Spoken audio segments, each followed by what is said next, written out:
There are wounds that gnaw at the soul in the dark, the way a slow leprosy eats the body. They cannot be spoken of, for no one would believe them. This is one such wound. I tell it only to my shadow.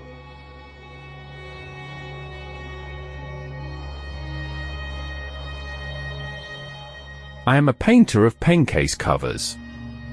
I live shut away from the rabble of the living.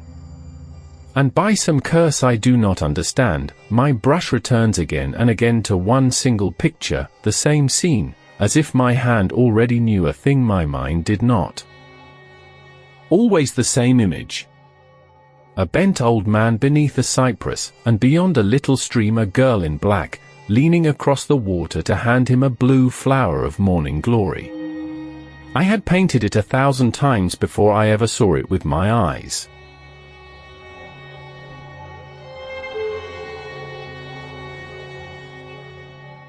On the 13th day of the new year I climbed onto a stool to reach a bottle of old wine, and through a small opening high in the wall I happened to look out, onto open ground I had never seen, though it lay just beyond my own room. And there it was. My picture, breathing. The cypress, the old man gnawing his finger, and she, no, not a woman, an angel, bending across the stream to offer him the blue morning glory.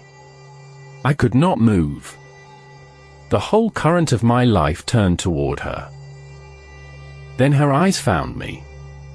Great frightened eyes, slanting and dark, that seemed to hold a bitter reproach against all mankind, eyes that had looked on terrible, impossible things. My whole being sank into them as into a black, shining water. Suddenly the old man broke into laughter, a hollow, grating, hideous laugh that lifted the hair on my body, and yet not a muscle of his face had moved. That laugh cut the thread that bound me to her. When at last I dared to look again, there was no opening. Only a wall, smooth and blind, as though no aperture had ever been. I beat upon it with my fists. The stone was as deaf as the grave. I had lost her, and my way, forever.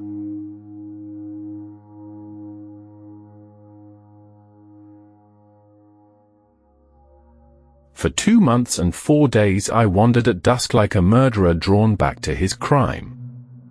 I searched every hand's breadth of ground for the cypress, the stream, the 2 figures. There was nothing, only rubbish heaps, and dogs nosing the bones.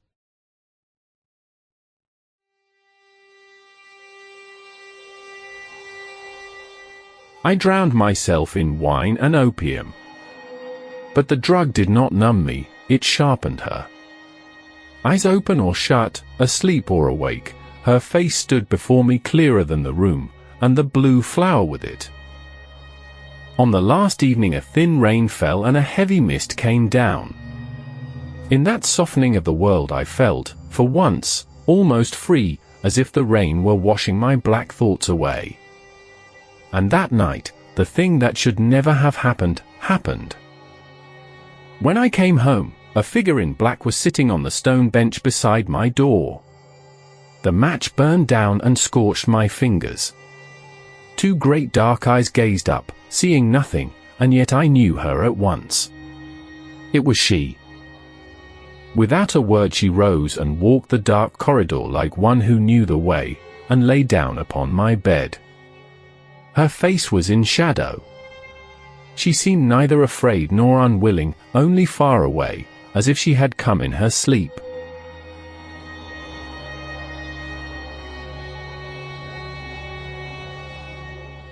I poured a little of the old wine between her cold teeth, and a strange peace came over me. But her great eyes had closed, and would not open again. The angel had done her work. I was left alone with her, and with those eyes I could not let the earth swallow.